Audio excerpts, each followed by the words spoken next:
why do you talk about going against the sunnah? I know the Muslims like, what? You talking about going against the sunnah? Well, the sunnah is to marry and let your wife know later.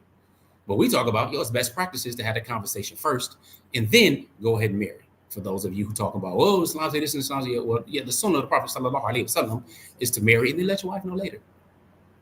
All right, so miss us with the you need permission and you got to have all this agreement, you got to have all these things. Just remember, Allah Ta'ala did not address Nisa in Surah Nisa when dealing with ta'addud or polygyny. He's talking specifically and directly to the man. Warning, viewer discretion is advised. The content, views, and educational material you are about to experience could challenge your belief, trigger strong emotions, and frankly, piss you off. This isn't for everyone. If you're not ready to confront new ideas, or if your feelings bruise easily, this might be the time to click away. Expect to be challenged, to think, and you might even want to scream at the screen. Proceed with caution, and remember, you chose to be here. Let's get it. Question. I get hit with a you're insensitive if you make us meet, and then the crying starts. I'm trying to be a great husband in all aspects of life, but not gonna lie, the balance of emotions is rough. Indeed, it is rough. Here's some things you need to learn, Mike. Women, they have strengths that men don't have. Like men usually have physical strength over a woman. The average man over a woman. All right. So it is what it is. We know what it is. All right. There's a man, there's women. There's a man, a woman, male, female. Ain't no other stuff in between. All right. So you're sensitive if you make us meet. Well, you paint the vision for your family. All right. That's important. Here's the thing. There's something called emotional manipulation. There's a period of growth. Like, how long are you going to allow your child to be in 4th grade? How many years should they take that? 1? Oh, yeah, all right, good stuff. I agree. 1 year. That's really it. Sadly, many people's emotional intelligence isn't past 5 years old.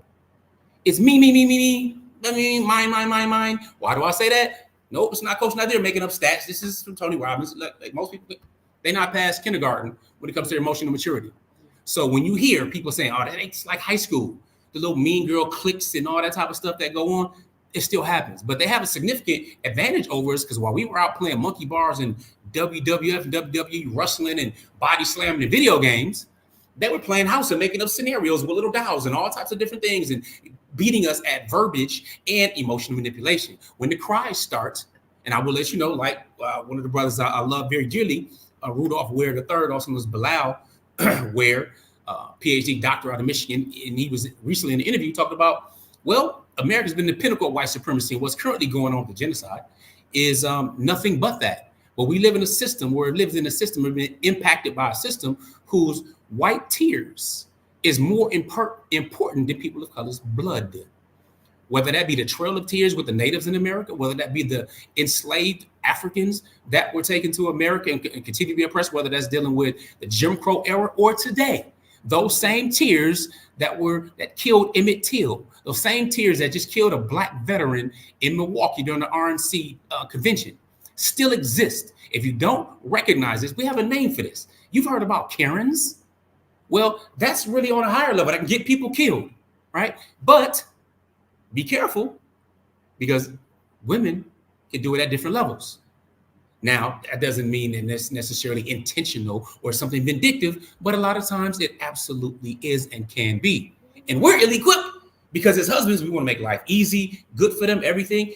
And as soon as we see some tears or some hurt and some pain, we start folding because we're inadequately equipped to recognize it and then end up folding for it and not being our authentic selves and end up what they call walking on eggshells. That's 3 minutes. I'm gonna pass to the ladies.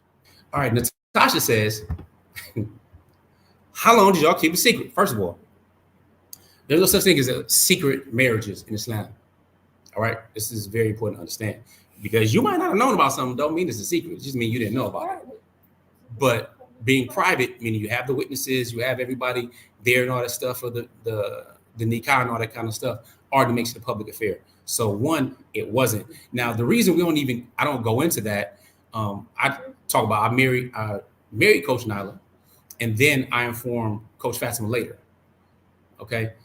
And the reason I say that, you asked the question, then would it have been, then if you had told her first, would it mess it up? Likely not. However, things can, things will play out the way they will. But the question here is, do you tell before or later? I just did a video on the channel where you could look into that, whether you should notify wife before or after. Now, I'm gonna let you know something because I'm creating I have a list of videos that we're working on and creating. But one of those videos is, why do you talk about going against the sunnah? I know the Muslims like, what? You talking about going against the sunnah? Well, the sunnah is to marry and let your wife know later. But we talk about, it's best practices to have that conversation first and then go ahead and marry. For those of you who talk about, oh, Islam say this and Islam say, well, yeah, the sunnah of the Prophet sallallahu alaihi wasallam is to marry and then let your wife know later. All right, so miss us with you need permission and you got to have all this agreement, you got to have all these things. Just remember, Allah Ta'ala did not address Nisa in Surah Nisa when dealing with ta'addud or polygyny. He's talking specifically and directly to the man. That's very important. So anyway, that's that point. And the reason we don't get into the specifics of it is because Coach Nazir did it. You wouldn't believe people talking about, well, you said Coach Nazir, they throw my name in all kind of arguments. And, I get hate and heat from people because their husband doesn't say, well, he did it. It took him this long, or he did this and it took this year. Well, he did it. So therefore he proves that it can work. Listen, dude, we sharing y'all our mistakes and things you could have done better. We're not the type of people that say, no, I would like to make those same mistakes again because it's who it made us, who we are today in life. No, not at all.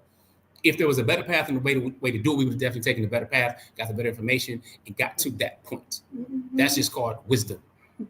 Okay, so anyway. You're already on our channel, and you see how we are empowering people when it comes to polygamy education. You may be wondering, what's the next step? Especially knowing that we are the authors of the book, Let's Talk Polygamy Uncensored. If you want to get off the emotional roller coaster, whether it's jealousy, insecurity, frustration, anger, maybe even guilt in some cases, you're going to want to pick up this book. Definitely wish I would have had this book back a while ago when we first embarked on polygyny. And you will learn a lot of things about minding your marriage and what that actually means. So you're not comparing your marriage to your co-wives or anybody else's for that matter.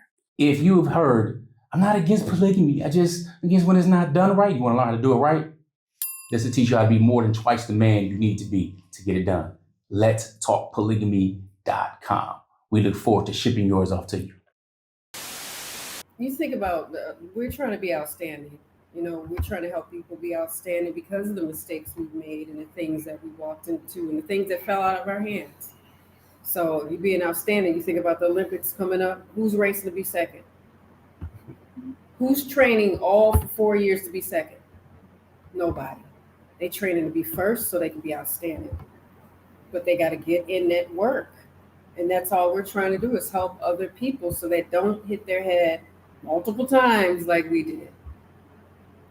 And if you want to begin that journey, take the assessment for free at outstandingpersonalrelationships.com and see where you're at. And don't be afraid to do it because it'll give you clarity and it'll let off some pressure. It really will. Even for you sisters, don't be afraid to take this assessment. Indeed, find out where you are. So here's a common question. How do you respond to American Muslims who say you can't do polygyny here because it's illegal? That's how they say it. They be typing hard, like on the keyboard. I imagine them all that. So, first of all, let you know that in the United States, polygyny is actually not illegal. There aren't any statutes against polygyny or polygamy in particular. Not at least any that I know, state or federal. The problem comes with people mixing up polygyny or polygamy with bigamy. All right. So one, you need to learn the system. There's a difference between legal and lawful.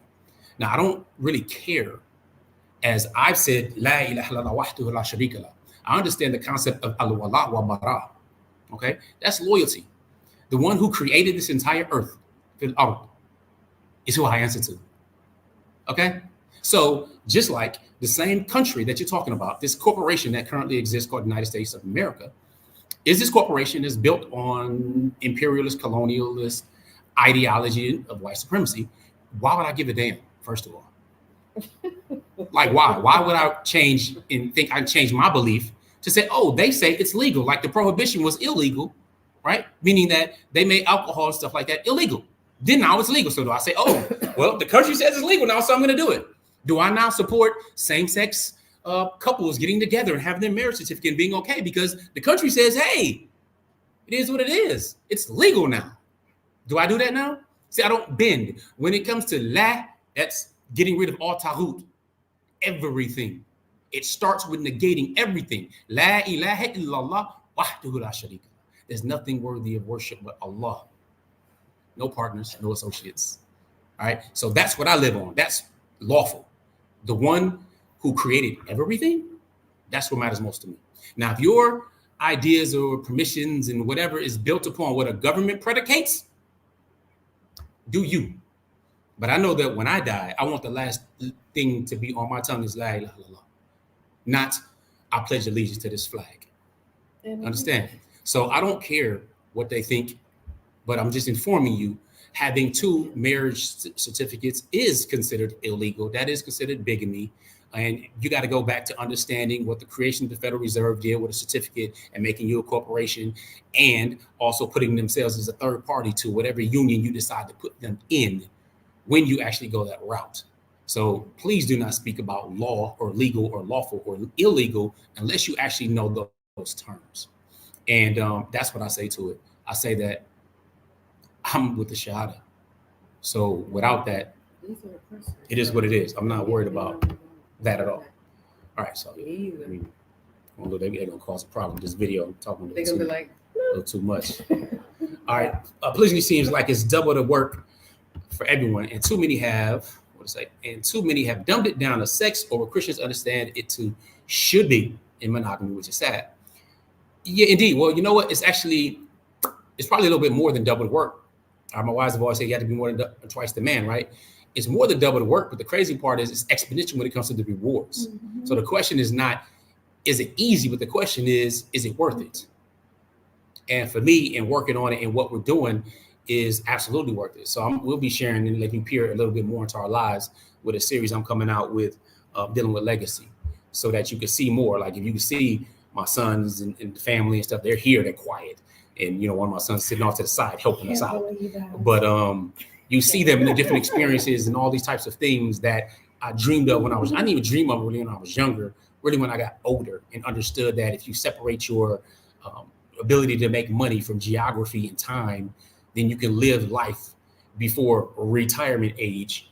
Like you want to be traveling and doing all kind of hard stuff and your body is not in the shape to do it. It's not a good way for me to do it. So we'll be sharing a little bit more than that, but it's absolutely worth it.